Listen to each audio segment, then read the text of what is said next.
மொத்தத்தில் எடுங்க. நம்முடைய பிறவிக்கு தீர்வதற்காக நாம் 12 ஆண்டுகள் தொடர்ந்து ஆலய தரிசனம் செய்த பலனை பெறுவதற்காக கங்கையிலே முங்கி எழுந்தால் பாவம் தொலையும் என்று சொல்கின்ற ஐதீகத்தை நிரூபிப்பதற்காக இதோ கங்கா ஸ்நானத்துக்கு இணையான அரசடி விநாயகர் இந்த பக்தர்களெல்லாம் அந்த கும்பாபிஷேகத்தை தரிசிப்பதற்காக நின்று கொண்டிருக்கின்றார்கள். எனவே அவர்களுடைய தரிசனத்திற்கு இடையூறு இல்லாமல் வேலே இருக்கின்ற வேதியர்களெல்லாம் வழிபட வேண்டும் என்று உங்களை அன்போடு கேட்டுக்கொள்கிறோம். அதிகாலையிலிருந்து இந்த தரிசனத்திற்காக பக்தர்களெல்லாம் வந்து குவிந்த வண்ணமாக இருக்கின்றார்கள். அவர்களுக்கு இந்த காட்சி கிடைக்க வேண்டும். இதோ கும்ப சுத்தியாக நடைபெறுகின்றதை பார்க்கிறோம்.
அரசடி விநாயகர் திருத்தலத்திலே மூலஸ்தானத்திலே இப்பொழுது அந்த விமானத்தை கும்பாபிஷேகத்தை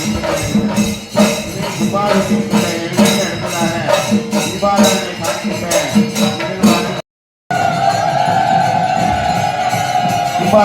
தீபாராதனை நடைபெற்றுக் கொண்டிருக்கிற நிகழ்வை நாம் பார்த்துக் கொண்டிருக்கின்றோம். மகா கணவனுடைய ஆரத்தி நிகழ்வானது எனவே அந்த ஆரதி அப்படியே தொட்டு கொண்டால் நினைத்து கிடைக்காவிட்டால் அப்படியே தூரத்தில் இருந்து அப்படியே கண்ணினை ஒத்துக் கொண்டால் போதும். இப்பொழுது குறவை சத்தம் முழங்குகின்றது, மங்கள வார்த்தை ஒதுக்கின்றன, மணி ஓசை ஒதுக்கிக் கொண்டிருக்கின்றது, மற்ற வார்த்தைகள் ஒதுக்கின்றன.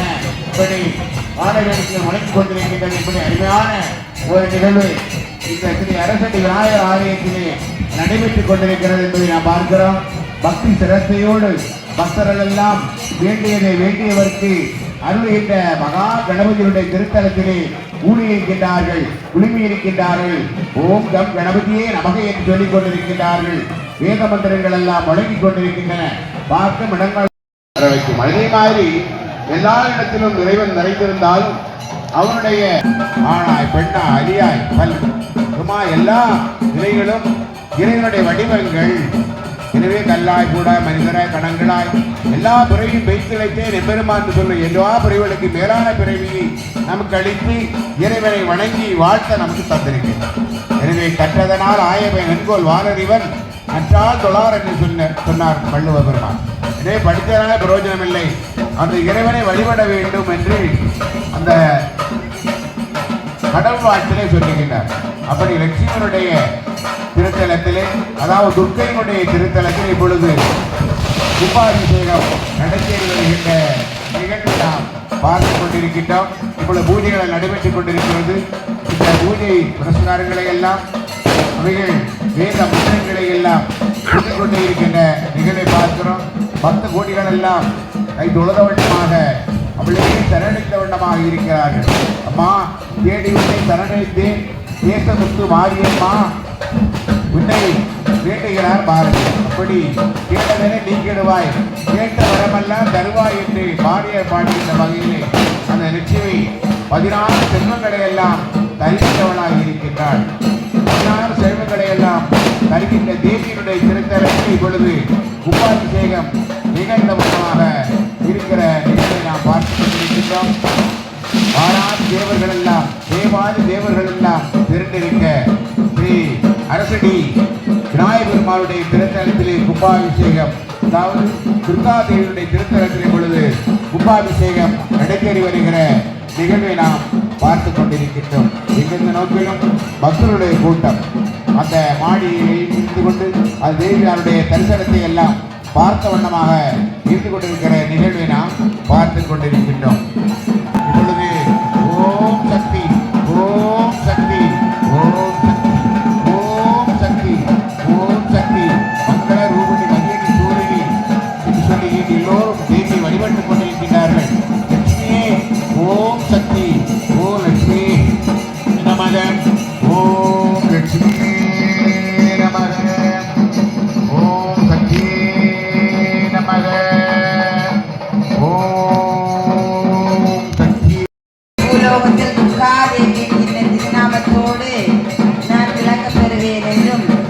அவளுடைய மகாத்மியத்தை பாடுகின்ற படிக்கப்படுகின்ற இடத்திற்கு நான் அகலாமல் குடியிருப்பேன் என்றும் தேவியே திருவாய் மலர்ந்தருளுகின்றார். இந்த அசுரர்களை கொட்டும் அசுரர்களை எல்லாம் அழிப்பதற்காக தன்னுடைய தேகத்திலிருந்து 9 ஔஷதிகளை உருவாக்கி 9 சக்திகளாக நவ சக்திகளாக வந்து அசுரர்களை எல்லாம் அழித்து மீண்டும் கௌசிகி என்கின்ற திருநாமத்தோடு ஒரே சக்தியாக விளங்கிய அந்த மகாசக்தி இந்த ஆலயத்திலே துர்காதேவி என்கின்ற திருநாமத்தோடு உபதேவதா மூர்த்தியாக விளங்கி கொண்டிருக்கின்றார். அரசடி விநாயகர் ஆலயத்திலே துர்காதேவி அமர்ந்து அருள்பாலித்துக் கொண்டிருக்கின்ற அன்னையினுடைய ஆலயத்திலே இப்பொழுது கும்பாபிஷேகம் நிறைவு பெற்று இதோ தீபாராதனை காண்பிக்கப்பட இருக்கின்றது. தொடர்ந்து மங்கள குரவை முழங்க அன்னையருடைய ஆலயத்தில் நடந்தேறி கொண்டிருக்கின்றது. அடுத்ததாக நுழைவாயிலே கும்பாபிஷேகம் நடைபெற இருக்கின்றது.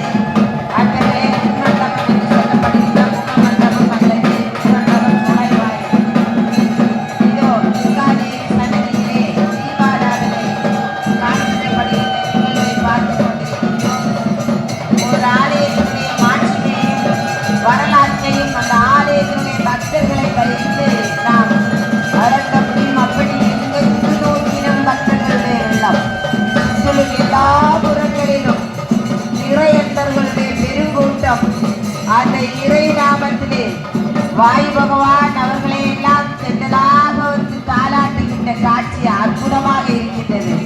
அத்தகைய பக்தர்களுக்கெல்லாம் ஒதுங்கியிருக்குமாறு தாழ்மையோடு கேட்டுக்கொள்கிறோம். கோவில் நடை பகுதியில் இருப்பவர்கள் சற்று ஓரமாக ஒதுக்கி கொடுத்தால் கோவிலுக்குள் ஏறுபவர்களுக்கும் ஏறி இறங்குவதற்கும் வசதியாக இருக்கும் என்பதை கேட்டுக்கொள்கிறோம். தயவு செய்து கோவில் நடை அந்த அஷ்டபந்தன வெற்றிகரமான மருந்துகள், அதாவது சுக்கன், கொம்பரக்கு, காவிக்கல், வெண்ணெய், தேன்மிளகு, அது எருமை எண்ணெய், குங்குலியம், நாற்கை, இவைகள் எல்லாம் சேர்க்கப்பட்டு மருந்துகள் எல்லாம் சேர்க்கப்பட்ட ஒரு பீட பிரதிஷ்டை, அது அந்த சாமியை பிரதிஷ்டை செய்திருக்கின்ற நிலையில்தான் இந்த காலையிலே நடைபெற்ற அஷ்ட பிரதிஷ்டை, அந்த பிரதிஷ்டை நிகழ்வு நடைபெற்ற பொழுது அந்த ஆலயத்தினுடைய கோபுரத்தினுடைய மேற்கு வாசலிலே அந்த சுப்ப சுத்தியானது நடைபெற்றுக் கொண்டிருக்கிற நிகழ்வை நாம் பார்க்கிறோம். இப்படி கும்ப சுத்தியாக நடைபெறுகின்றது. இப்படி அந்த அடுத்த கும்பாபிஷேகத்திற்கான அந்த சுத்த கலசம், அந்த சுத்தம் செய்கின்ற நிகழ்வானது நடைபெற்று கொண்டிருக்கின்ற நிகழ்வை நாம் பார்த்து கொண்டிருக்கின்றோம்.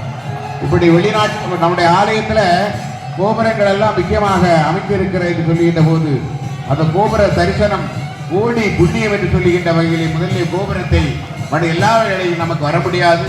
அந்த போகின்ற வழியிலும் அந்த வாசல் கோபுரமானது முன்னில் இருக்கும். அந்த கோபுரத்தை வணங்கினாலே போதும் என்ற நிலையிலே வடை தரப்பிக் கொண்டிருக்கிறோம். இப்படி இந்த கும்பாபிஷேகத்தை பார்ப்பதற்காக எல்லாம் அல்ல பெருமக்கள் எல்லாம் வந்திருக்கின்றார்கள். எல்லோரும் எல்லா நலன்களும் பெற வேண்டும். துன்ப நீக்கி இன்பம் செய்ய வேண்டும். மலடு நீக்கி மகப்பொரு பெறுவீர்கள். கடன் நீக்கி தனம் பெறுவீர்கள். சிறுமை நீக்கி பெருமை பெறுவீர்கள். மடமின் பலன்கள் நம்மோடு இருக்கிறது. இப்பொழுது கும்பா அபிஷேகமானது நடைபெற்றுக் கொண்டிருக்கிற நிகழ்வை நாம் பார்த்து கொண்டிருக்கின்றோம். இப்படி எல்லோரும் வணங்கி போற்றி வணங்கி கொண்டிருக்கின்ற இதை நாம் பார்த்து கொண்டிருக்கிறோம். பக்தி சிரத்தையோடு பரமனை வேண்டிக் கொண்டிருக்கின்ற நிகழ்வை நாம் பார்த்து கொண்டிருக்கின்றோம்.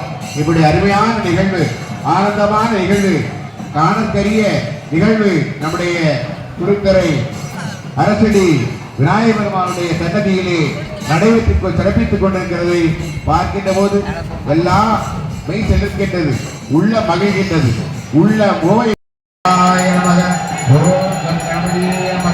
இப்பொழுது தீபாராதனையானது நடைபெற்றுக் கொண்டிருக்கிற நிகழ்வை பார்க்கிறோம்.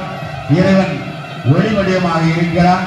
ஓகாரமாக இருக்கிற இறைவன் கார் என்று சொல்லுவார்கள். தீபார் ஜெனரேட்டர், ஓபார் ஆபரேட்டர், தீபார் டிஸ்ட்ராயர். எனவே ஒரே ஒரு கடவுள் மூன்று தொழுகை எல்லாம் செய்கின்றார்.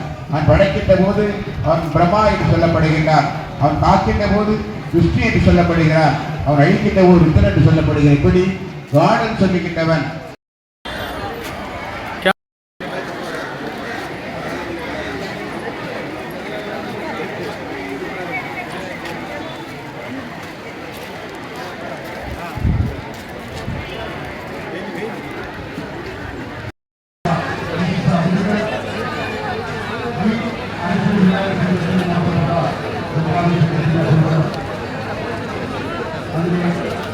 அதுவும் சொல்ல வரலாற்றை சாமிக்கு